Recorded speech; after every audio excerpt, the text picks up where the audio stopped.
10 seconds remaining. Game 1, DK came out firing and took control quickly, put themselves just one win away from heading to our grand finals of the Eastern Division Bubble Race playoffs. But Vici had something to say about it in Game 2, taking another convincing win of their own and forcing another Game 3 here on our first day of playoff action here in the East and West Bubble Race at the HyperX D2L. I'm your host, Aaron AC Chambers. Our final game of the night on the way now, as DK and Vici square off for the chance to meet Invictus Gaming in a best-of-5 kicking off tomorrow at 5 p.m., the winner of which will be heading to Las Vegas. So a lot on the line, elimination matches all around here in the bubble race. And Vici really looking solid in that second game.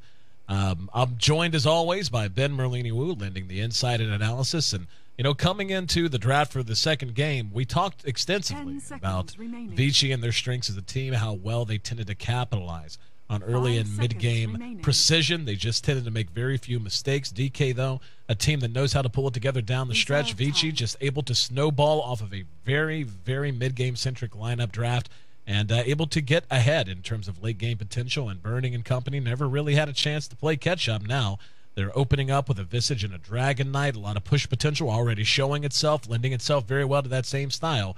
DK, though, going to go ahead and grab Ice Timbersaw for the second game in a row and pair it with a Rubik. Coming into Game 3, my friend, what's going to be key for both of these teams in the draft and beyond? I think DK needs to draft a little bit better. They also need more out of their offlane and their supports. I think Mushi did all he could. Burning kind of did too. I guess they could have fought more early, but their team didn't really dictate that. The supports could perhaps kept kill Saturn a few times, just let Mushi have a little bit of an easier time, or just got a kill with Timbersaw. So I think at DK, they need to get more out of supports. I think their solo, Mushi and Burning played fine. Ice needs to contribute a little bit more, at least in Game 2. Vici, I think they... they played very solidly in Game 1 and Game 2. They just need to work on not making small mistakes. I guess big mistakes like Sailor getting caught out there. But that was pretty much the only mistake that Sailor made all game. So I don't really have too much to harp on for Vici. Maybe protect Super a little bit better in middle. Or just not overextend with Super. Super is actually a very safe player. I'm surprised he did die with that regen rune from Mushi. But overall, Vici, I think, is looking stronger coming into Game 3. Luna going to be the carry pickup. That'll be almost certainly handled by Burning. Looking forward to see what Vici decides to go ahead and pair up with the Dragon Knight Visage opening. And we can see DK very much respecting what Vici does well. Getting rid of Gyrocopter, a hero who fits in well to a two-core sort of a lineup, which would have been augmented quite well. The Dragon Knight would have been helped out a lot by that. Clinks, they're going to take that away. They certainly don't want to see Sylar back to being that unholy terror, just running the map and taking control of it entirely. Now with the option available to them, again, the push power 100% evident out of Visage and Dragon Knight. They could go something just all in on push, or they could just decide to go ahead and add some reach at this point. The Clockwork has been banned, so they're not going to have that. But depending on if that's going to be a mid-Dragon Knight or a farming Dragon Knight, and we have seen Super run the mid-Dragon Knight a number of times, a puck pick could fit in well, gives them a nice way to initiate fights on the heroes like Timbersaw, like Luna, and so on and so forth. But they're going to go ahead and grab another very strong support in the Crystal Maiden, so look to see some action and a lot of roaming early on. Yeah, Vici can also go for like a Weaver Visage Crystal Maiden tri-lane. That can shut down Luna's farm pretty heavily because Luna is very limited on range, and Rubik doesn't really do that much damage early, so they don't really have that much kill potential. Whereas Vici will with CM Visage and Weaver. So I think Vici can definitely contest Luna's farm. In terms of the offlane matchup, Timbersaw pretty much a wash versus most heroes. He's not going to be able to dominate most people, but he's also not going to lose very hard at one-on-one. And they can... DK also, he doesn't lose very hard most of the time, especially Super's DK. Super has a pretty beastly DK. Very much agreed. And that's really the question again, is that going to be a mid DK, or are they going to go ahead and put Super Say back on the Storm Spirit? I think Storm Spirit would fit in quite well with this as well. 10 seconds remaining. We actually saw DK use a very cute combination in a lineup very similar to this, which was Dragon Knight and the Vengeful Spirit in their earlier series today. And it was very effective in how they were able to swap a hero right on top of DK and let him hit with the Dragon Tail. But instead, they're going to go ahead and show us a Bristleback. So This is, again, we've seen Bristleback make his way into the drafts of many teams. We've seen him a few times today already. We saw Navi run him. I want to say we saw, who was it other than Navi that ran him? Was it DK or was it Tongfu? Can't really remember off the top of my head. I thought Vici ran it in game 1. I think ROTK. Oh, yeah. You're right. Completely right. All the games beginning to run together at this point. But nonetheless, very similar lineup, and Vici going to be looking to put it to good work here in game number 3. DK banning out the Lone Druid with that last ban. I don't really like Vici's picks up DK and Bristleback, not versus Timbersaw. Pure damage pretty much negates Bristleback, and they have a lot of pure damage to go through that, as well as DK's armor. They have a lot of pure damage and magic damage. So Dragonite good versus heroes that really rely on physical damage, life steal, clinks, etc. But versus this sort of lineup from DK, I don't particularly like those. And they picked them up like after Timbersaw already came out, so there are many other options. DK looking to round out their 5. And they do have a lot of a good mix of damage, I would say. As you mentioned, the pure damage is going to be there from Timbersaw. They will have the physical damage out of Luna as she continues to build out. But a nice balance of magic damage as well with Eclipse, Lucent Beam, Lich's Chain Frost, Frost Blast, etc. And Vici, though, again, 10 seconds with this kind of a lineup, they're going to be able to push very effectively. There's going to be a Night Stalker pickup. We have not seen Night Stalker have all that much success in D2L play. We've seen the occasional Night Stalker have a good game, but for the most part, his win rate here in D2L has not been that great, and we've seen him more out of the East than we have out of the West by far. Yeah, DK can bring the fight early. It looks like they're going for a little bit of a different play style than game 1 and game 2, and they just want to take Vici by storm in the early game, and that's kind of how they won the game that they did. I guess their early mid game was like okay, decent. Their play, not their lineup. But with these sort of heroes, I think they can. I think they may need Luna to be a little bit more active too. For example, like I forget which series it was, but Vici played, or whoever it was, Luna just ran around the map early and just heavily punished a double Midas. Yep. I think they may need Burning to do that this game instead of Midas and farming up versus a DK and Bristleback, because if he has one small misstep, Nick stuns him out, or DK stuns him out, or even getting caught by Visit Familiar Stuns, he's just going to get blown up, and they don't really have anything that can counter-initiate very well on the side of DK, so I think they just need to have a huge gold lead going into like the 20-25 minute phase of the game. With ROTK's Nyx Assassin, the last pick, that means it will be super in mid, it will be Sylar farming, flat farming that Bristleback and FY and Fenrir on the Visage. So this is going to be an interesting game. I really like the way these two teams do match up. As you mentioned, though, there are advantages that do go to DK. A lot of this, again, just comes down to, a lot of it I feel like is going to rotate around how effective Super is out of mid. How much pressure is DK going to be able to put on him? Lich can roam. We saw that he actually, very effective Lich play, just bouncing between a couple of lanes to deny creeps respectively out of each lane with each different wave. But he has a little bit of burst damage he'll bring you with Frost Blast, but for the most part, not say as effective as some other roamers can be. If they're able to hold Super down, and we've seen that happen before, as good as Super as DK is, he is susceptible to everything that hero is susceptible to normally, namely ganks coming out of the mid position, if that is indeed where he's going to head. And that's going to have to be a pretty high priority for DK as they set up shop here in game number 3. Again, this will be our final game of the night, and couldn't ask for a more appropriate ending. DK and Vici. DK looking for twice times revenge, as Vici bested them in the D2L, and as you mentioned, bested them fairly recently. And Vici looking very good, actually finished ahead of DK in the overall group stage standings, and looking to fight their way on up to take on Invictus Gaming tomorrow. Looks like both teams kind of sniffing each other out, but they will go ahead and pull back, so MMY going to show his face just long enough to drop a ward, then back out. That's immediately pinged out by Sylar, though, so they're aware it's there. And dewarded. And as both teams pull back, we'll take a look at our lineup, see who's handling who. ROTK on the Nyx Assassin will be Super, as mentioned, playing on our DK. He's making his way towards mid. Fenrir on the Visage with Crystal Maiden, played by FY, and the hard-farming Bristleback will be handled by Sylar.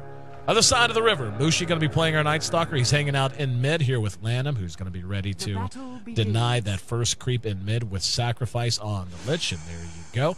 Timbersaw going to be played by Ice Ice Ice once again with Burning, back on one of his more favored heroes over the past month or two in the Luna, and Rubik will be played by MMY.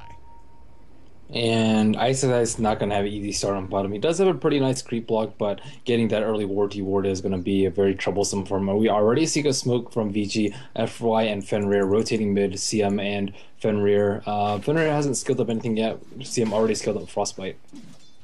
Super has Dragon Tail. We'll go ahead and spin it. Here's Frostbite to follow it up, and just look at the damage output. Easy first blood with the Grave Chill helping secure things, and that's about as good a start as Super could ask for out of this mid position. Yep, and that DD really helped him out there. Oh, and yeah, it's not that big of a deal. Mushi's still going to get levels pretty fast, especially with Lanham there to babysit him. But Lich does absolutely nothing at level 1 besides help creeps, and they can't actually counter-initiate. So very nice play from Vici over there, even though they had the sacrifice there. Maybe Mushi could have like creep blocked to get it really close to his tower, but still, there's not too much Mushi can do about that situation. Very early bottle for Super, has 600 gold to go on top of it. Ice just trying to soak experience as best as he can. He's about halfway to level 2 right now. Sylar, though, getting right up in his face, as Bristlebacks are wont to do. And we'll probably see just FY and Fenrir doing their thing in the jungle here. Just going to soak experience while isolating the Bristle versus the Timber and being willing to exchange experience for experience. ROTK's in a awkward position, but making quite good work of it on the Nyx Assassin. He's almost level 3 already in this 2-on-1 offlane. Yeah, offlane Nyx Assassin is not that bad, especially if they don't have really strong heroes to zone out. Like Rubik can, but if you get like boots up early on Nyx Assassin, he has a style shield too, so he'll be able to farm it quite easily. Luna actually forced to use a salve because she has to tank quite a bit at tower MMY. Not doing too well in terms of levels. Both of them are sitting around 2.5, whereas ROTK, as you said, almost level 3. Super manages to bash Mushi in the back of the head and pass him up to get the Invis rune. So pretty big loss for Mushi there. And Super managing to dominate this middle lane fairly effectively. Sitting at 8 CS, 10 CS for Mushi, but obviously that first death setting him back at least a little bit. Actually, he somehow managed to surpass him in experience as well. Well, I know what somehow means. Lanham, who is dedicated to this middle lane, doing quite a good job of getting Mushi back on his feet. Yep. And Sacrifice going to work there, and Dragon Knight, he does not have any Dragon's Blood yet, so he's actually taking a lot of Raz, will be forced to use his invisibility pretty soon, unless he wants to be put in danger. Taking a look at this bottom lane, Sylar's getting tons of free farm, but in this 3-on-1 situation, they need to zone the Timber out a little bit more effectively. He's already halfway between 3 and 4, and Super now eating some Frost Blast damage. It's very tough for him now that Lanham is level 2 and able to come up and spam along with Mushi having 2 points into Void. And they're just, ROTK's in decent shape too. He's making his way towards level 4, but you don't want to have a 3-on-1 situation where Ice is doing quite as well as he is. You either want to try to pressure him out of this lane or maybe try to dive him tough enough to do under the best of circumstances, or at the very least maybe rotate and put some pressure on. I'm surprised they haven't tried to move back towards mid lately. Luna's CS is actually really poor at this point in the game. 11-4, 12-4 compared to the Nyx Assassin's 10-2. Yep. So I think maybe MMY's pulling a little bit too much, or Burning is just having trouble CSing on the tower because of that. But he should have more CS at this point in the game. And we can see ROTK playing quite brave. As 1 point into Carapace, 2 into Impale. And really not too scared of much. Is going to be Ice caught with a Frostbite. Soul Assumption's there just for free damage. Now the Grave Chill after the Timber Chain. He's going to look for another Timber Chain just to get to safety. Will barely make it away. Tango's immediately. No, Frostbite. Not enough ticks on the damage. Came very close, forcing a salve. We're going to see Mushi actually beat Super to this double damage, and Super has to reverse course very quickly. That is a nighttime Night Stalker with 2 points into Hunter of the Night and a DD in pocket. So he's going to rotate back down towards bottom lane. Ice being pursued out again, but they might be able to make something happen with Mushi here. Let's find out. Looping around all the way through, and Ice right there with him. They see him with the ward, though. DD popped. They're going to go right on Fenrir. There's the Void. DD doing good damage. There's the Frostbite, though. The goo from Sylar slowing down Ice, and Mushi going to be forced to back. Ice has the Timber Chain away, but he's not quite out of the woods. He's taking a lot of damage, forced to use his wand charges. ROTK, wound up the Impale and saved it for when they needed it. They track him down in the woods, and one Void, or one last Quill Spray, enough to secure the kill as a Void thrown out for Mushi, but Mushi's rotation not working out all that well. Yeah, it's not that bad though. 4-on-1, they only got 1 kill out of it. But DK desperately needs kills right now. They really don't have like the best late game. We just saw like Birding with like tremendous amounts of farm not do too well on the Gyrocopter. Luna kind of in the same boat, especially if they can get the jump. And they have pretty tanky heroes. This is Bristle back in Super, not gonna die too easily to a farmed Luna. So Mushi scrambling for kills right now, 0-1 and 0. It was a nice pickup in the ZD. Ice really hurting on levels 2, level 4.5. I guess it's a little bit less than the Nixus, and Nixus in level 5.5 even after leaving that top lane. Ice caught with Frostbite yet again. There's going to be the goo. Timber Chain will get him to safety. So they're zoning him out much more effectively now. And he is still making decent progress up the chain. We can see level Mushi 4.5. For 6-minute rune. Ooh, I thought we might see a little bit of contest. But yeah, that early Observer Ward being taken down hurt him so badly. Illusion Rune spawns bottom. And here comes Mushi looping around. They're going to try to dive out the Nyx Assassin. ROTK short of level 6. Won't have Vendetta to get him out of trouble. We'll have Carapace. Let's see if they want to react. And nope, going to be immediately telekinesed. Carapace is up, but Mushi doing some body blocking. Impale off the mark, so they should get this kill. He's going to salve up and run into the woods, though.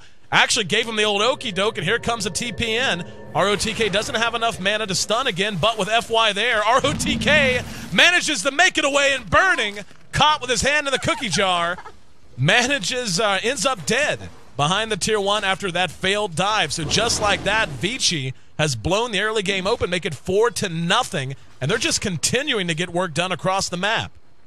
Ice died on bottom too, and this is where not having 1 point in Crippling Fear really hurts you, because he could have killed them and he wouldn't have to worry about the stun, he wouldn't have to worry about the spike Carapace had he gotten a Crippling Fear up, but unable to do so because he doesn't have any points in it. And Super? Lich already level 6. Yep, same as Super is actually going to point that out too. Mushi, not quite level 6 yet, has rotated around to no real effect. Crystal Maiden's actually just about the same experience level as Mushi is at this point. Fenrir suffering a little bit. He's trying to get to level 4, but Timbersaw not doing so well either. He's between 4 and 5 at the moment. And currently taking a look at the gold graph, we can see 1,500 gold without a tower down. Nice little lead Vici has managed to amass. The experience, a bit of a closer affair, but still in their favor as well. Yeah, but Burning does have the Midas Gaming. Will it pull through? I'm surprised he's not using it. Oh, there it goes. And yeah, the goal difference could be a lot worse with 4 kills. Like even First Blood alone is like what, 500 goldish, and then a couple other kills too. So they're not doing too bad in terms of CS and map control, I guess. Even though the score looks really bad, 4-0, the game is much closer than it seems. Very much agreed. And the question's going to be, what item are they waiting on for Super? He's gone Treads, he's got his wand up, so on and so forth. Is this going to be a Shadow Blade kind of a Dragon Knight or a straight BKB kind of a Dragon Knight? What's going to be the goal? Is it to try to take mid-game team fights, or is it going to be to try to hook up and push sometime in the near future? We'll find out. I think they can just do the same thing. They don't really need a Shadow Blade on them because they have the Nyx Assassin to initiate. So I think they can just go with a BKB or drums on him, and just rely on ROTK to constantly find Burning. He's already level 6 too. So ROTK doing very well as this offlane Nyx Assassin. They don't have any Sentry Wards up there either. Actually, Lanham has one in his inventory, but none in place. There is a smoke from MOY and Lanham. And Vendetta with smoke from FY and Fenrir. And ROTK. Burning's going to get caught. Oh, they might be able to get the courier. Oh, he wound up for it. Is he going to chase it? Nope. Going to go right for Burning. And Burning. There's the reaction. They're going to back up. Such a fast TP. Oh my god. That was like one of the fastest TPs I've seen. And here comes Super. They're going to try. Yep, Impale catches Burning. So TP was actually canceled there. And that's going to end up being a death because of it. Fenrir is going to be a return kill. Mushi pops the ulti, wants to pursue this out. ROTK has Carapace. And now we're going to have the counter initiation on the MMY. Ate the Dragon Tail. There's a telekinesis. Impale thrown out from one to the other. Chain Frost will only get one bounce. Now the spam coming out. Oh, very nice Dragon Tail to lock Mushi down. ROTK able to retreat to safety. But the spell spam coming out of Vici showing just how powerful it is. They won't be able to find Lanham in time, so he will be able to make it away. Mushi's limping home with less than 100 HP, but that's a very nice win for Vici and probably a tower. Lich could have ran up a little bit closer. The distance that the Chain Frost had to travel was just too far, even though the heroes were pretty close. If he stays like right next to them, the melee heroes are forced to split up, and that's a really good win for you. Even if you don't have to cast the Chain Frost, make it the melee heroes split up and not do that much damage and have to think about their positioning rather than killing people will will probably win them the team fight, but they were just able to burst down Rubik without too much thought. And down at bottom, Ice continues to finally play a little bit of catch-up. Taking a look at the early net worth, we can see quite a lead has been opened up by Vici. Bristleback and the DK both sitting in very pretty positions so far.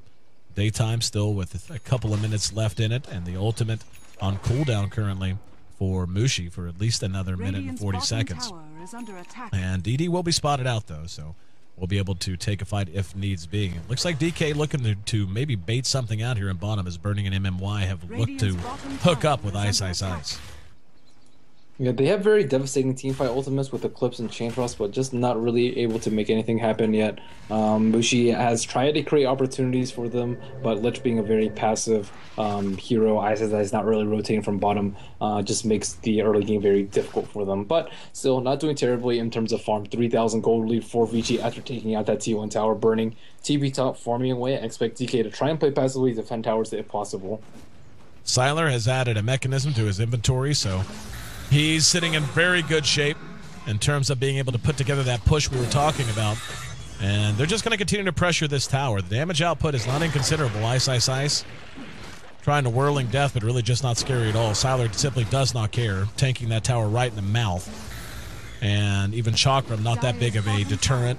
Super, along with them, just way too much push power. And they may just keep going here. They're going to try to force a big reaction. They know Burning does not want to come to fights right now, would not be comfortable doing so. Midas going to be the pickup on the Crystal Maiden, so she's getting herself set up for a peek in the mid-game. ROTK looking for an impel. We'll go ahead and spin it. Caught Ice. There's Mushi, though, coming out of the woodwork. And ROTK will be engaged upon. Carapace is there, but the rest of the team able to mech and retreat. But at the very least, Burning is still continuing to find his farm. Still sitting on just tier 1 boots and Midas and a ring of protection.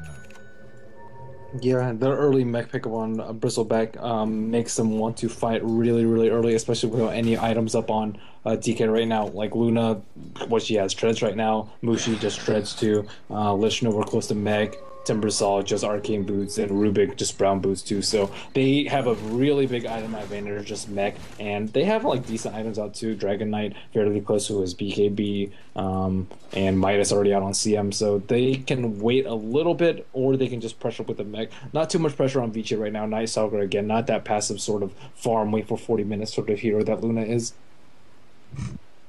Looks like another quick pause, so we'll be back underway momentarily. The lead already looking pretty damn favorable for Vici. And this is, again, this is their bread and butter. This is their wheelhouse. It's what they do. Early game, mid-game transitions, they do the best, and so much of their success relies upon them shutting down a team like DK's late-game potential. But so far, just really an unimpressive performance out of the two mid-game heroes they really need to be getting work done, namely Mushi, who only has his treads, a bracer, and a bottle up to speak of, and Ice, who, yes, he has his arc boots, but not a whole hell of a lot more. They just need more out of those heroes, or Burning's going to be finding himself under a lot more pressure much sooner than he would prefer. Again, just a reminder that, yep, there's the, oh, never mind, that wasn't player. That was our good friend Molly, who want to thank him as well as all of the other background staff involved in the D2L for helping to make this season possible. But don't forget, again, a best of 5 tomorrow and a best of 5 coming up on Thursday. And really looking forward to Thursday. It should be a fun day. It's my birthday coming up, and I get to start it out with Dota, and I get to bail out of here and do fun things in San Francisco. That'll be a real pleasure. So hope to see each and every one of you back then. And in the meantime, I mean, early on here, Merlini, I mean, it's obvious when you look at the goal graph, the experience graph's a little bit closer. But, I mean, DK, do you think they're going to be able to get the mileage they need out of Mushi and out of Ice to get this mid-game under control? Or is it very much going to just be a weather the storm kind of a situation? I think weather the storm situation. There's too many risks in taking bad fights with the Nyx Assassin initiate, with DK getting a stun off an important hero. They don't have good counter initiates. Their team fight is not that good unless they just like walk into them, tank Chain Frost, tank Timber Burst, as well as Luna Eclipse. So if they're like well fortified with sentries or fighting closer to tower, and they take like some spam damage from Chakram and whatnot, then yeah, they can take a fight. But for the most part, they just have to get a very clean kill on ROTK. ROTK is probably the hero to kill first. Fenrir, next, Sylar, just kind of leave them alone. ROTK going to spawn him out. Smokes pop. Down goes Sentries. And they're going to try to blow him up. He's silenced out after taking a lot of bursts. There's the Chain Frost. ROTK meching through it along with his team. So a very unsuccessful attempt so far. Siler, not the one they want to be engaging on here, doing a lot of damage. And the Eclipse is there. Burning, though. Bursted down. Mushi's going to be next on the list. It's a 1-for-1 exchange. Siler for Burning. Mushi will not be able to outrun the last shot. Lanham joins him as well. VG, beautiful shot from ROTK. That's a 4-for-1 exchange as ROTK sniped him with the Impale through the tree line. And yeah, I think it's safe to say that didn't quite work out as they had hoped. Yeah, that was not a clean initiate. They just needed to lift. I don't know why Mushi was leading. They need to lift with Telekinesis first. Lift with Telekinesis back into them. Just drop a Void, Silence, Frost Nova, as well as Lucent Beam, maybe Timbersaw Burst if they have to, and that's an easy kill. But he was able to mech up, and then he just caused a lot of trouble with his Impale, with his Spike Carapace during Burning's Eclipse. And yeah, it was. They even had good vision there too. They had a Sentry Ward as well as the Obs Ward. So nice movement by ROTK, popping the smoke and kind of baiting DK into the tower. Only 900 gold until the BKB is going to be done on Super. And at that point, it's really going to get chancy for them, because what real damage do they have outside of the little bit of magic burst that we've seen on display a couple of times? Super pops a Hastener, going to pursue out Lanham, and look at him melt. Siler right there with him. That's a free kill, and Super's not done. Super's going to go ahead hunting. He's still got halftime on the haste. He just is playing fearless, just doesn't care because he has Siler beside him with the mechanism. Siler with the passive damage he's doing with Quill Spray, and looks like he may have overextended a bit, but now FY's there to help out. Visage Familiar's even making their way over, and now another Dragon Tail on the Mushi. And Super just continuing to peg away. Another Impale, down he goes. That's 13-3, and Vici is making it look easy here in the first 15 minutes against DK in Game 3, literally diving Tier 2s this early on. Dire's middle tower is Yeah, that's really the strength of those two tanky heroes, and I mean DK, they just don't have the lineup to cope with it, especially a hasted Super too. It's just too much, and he doesn't even have BKB yet. Burning, about to fall yet again. Yep, cleaned up with a Breathe Fire, and MMY trying to retreat. One last Soul Assumption. They are just, they're basically feeding as quick as they respawn at this point, and they're gonna get Ice as well. 16-3, can you say? 17-3, a triple kill for Fenrir. And, like, what do you even say? This game was already heavily in Vici's favor. They just murdered DK so quick, they finally caught up with the short respawn timers, and finally there's a bunch down. Just like that, a 10,000 gold lead by the time this updates after the fall of that tower, and I don't know what in the hell DK can do. DK, they needed to not get Midas on Luna, or draft a different hero for Night Stalker mid, because Mushi wants to fight, but he can't win. Burning doesn't have any items. He just died like a fly down on bottom because all he has is Strange Treads, and he got hit by his own Eclipse. Like right now, it's just really, really brutal for them. They're not on the same page. Their draft, I wouldn't say is that bad, but for their play style, it's not good, because they, like Mushi, always looking for action, been involved in a lot of kills and a lot of deaths. He's been involved in all 4 kills, but Burning wants to play passively, wants to farm it up, and that just does not work out really well. And yeah, Ice is about to die too. Yep. And like Lanham too, it's like a passive support in Lich, and then they want to make things happen really, really early, and DK calls it a GG. Yep, there it is. And yeah, didn't even interrupt you to call the last few engagements there. What was the point? Vici Gaming, not only do they down Team DK, they do it in style, a game that only took 17 minutes, and they're heading to the finals of the Eastern Division. Well, they will meet Invictus Gaming in a best-of-5 tomorrow. The winner of that match on their way to Las Vegas along with LGD China to represent the East. And, of course, on Thursday, again, Fnatic matching up with Team Liquid to find out who will be joining Alliance to represent the West. Been a lot of fun so far, my friend. I mean, recap it as best you can. You touched on pretty much most of the high points, but I mean, final thoughts. It's pretty on much the just all series. one-sided games, though. Like, even though most of these extend to 3, it's pretty much just one team dominating most of the games. I think we had like 1 or 2 close games out of the 9 in the best of 3s, but yeah, for the most part, it was just one team getting off to an early lead and then holding on to the end. I think the one game that was really close when DK just farmed it up with Lushi, but aside from that, I don't know. I think a lot of it does have to do with the draft and being way too predictable for the playstyle. Like Burning, I think he got minus in all 3 games and just passively farmed for 30 minutes in all 3 games. Well, 15 minutes in this game because it only lasted 17. But DK needs to vary their playstyle. And Vici, they play the same way in games 1 and 2, but their draft was a lot different. So they accommodated for DK doing that, and DK didn't react to what Vici did. They just did the same thing, hoping it would work out. Yeah, I couldn't agree with you more. DK, honestly, falling back to some of the old patterns that even going back to last year, going back to 2012, when it was certainly a different look, DK. But very often they get into this 4 protect 1 mindset. Burning, of course, a master of that in his own right, but can put you in some pretty difficult situations against teams like Vici. And pretty sure we were just validated in everything we talked about in terms of just how good Vici's early and mid-game could be. We didn't even get to really see the mid-game here in Game 3 of this series. So DK bows out. They finish in 4th place overall. Vici once again advances to meet Invictus Gaming in a best-of-5 final for our Bubble Race Eastern Division playoff. And that'll kick off at 5 p.m. tomorrow. Hope you guys will join us for that.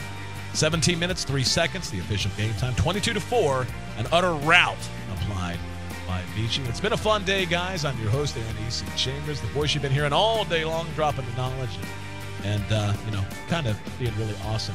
His name's Ben Merlini. Make sure you check his profile out on Twitter. I'm at AC, and he's at Merlini Dota. Before we close up shop for the night, Ben, why don't you go ahead and once again inform the fine folks as to where they can keep up more with you and certainly tap into all that wealth of knowledge you put on display every time I have the pleasure of sharing the microphone.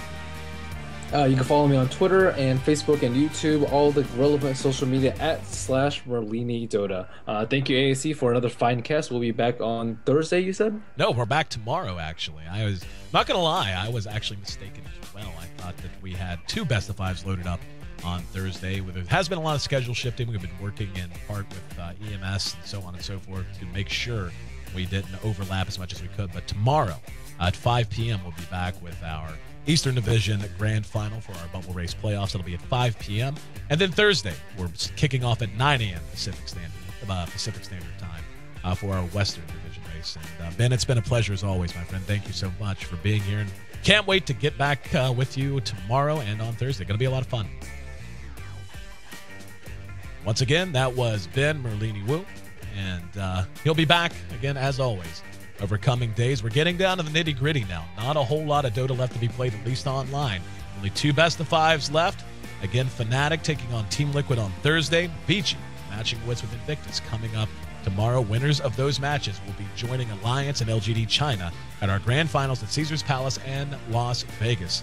And just want to remind everyone, by the way, if you happen to be in Vegas or maybe you're thinking of traveling, maybe it's something you've never done, come to a live event, something like that, we would love to have you. It's free admittance. All you got to do is show up at Caesars and find the ballroom and be one of the first in line, because it is first come, first serve in terms of seating and all of that fun stuff. But you don't even have to have access to CES, nothing like that. Just come on in, say hello. I'll be there. So will Merlini, and of course, 4 of the best teams in the world, 2 of which have already been determined, 2 of which will be determined 48 hours from now. This has been a HyperX production in conjunction with Razer, Monster Energy, and Astro, and I'm looking forward to this. That's been a long day, and a really nice way to get back on the horse there after a couple of weeks of downtime. Hope you guys had happy holidays. If you happen to be the sort of folk who celebrate Thanksgiving and all that, and hope you guys are gearing up for Christmas, because Christmas is an awesome time of year, and really can't wait to get closer to January 7th through 10th. Again, our grand finals coming up very, very soon. All right, guys, again, back tomorrow, 5 p.m. right here on twitch.tv/D2L. You can find me on Twitter for updates about that and everything else at AC.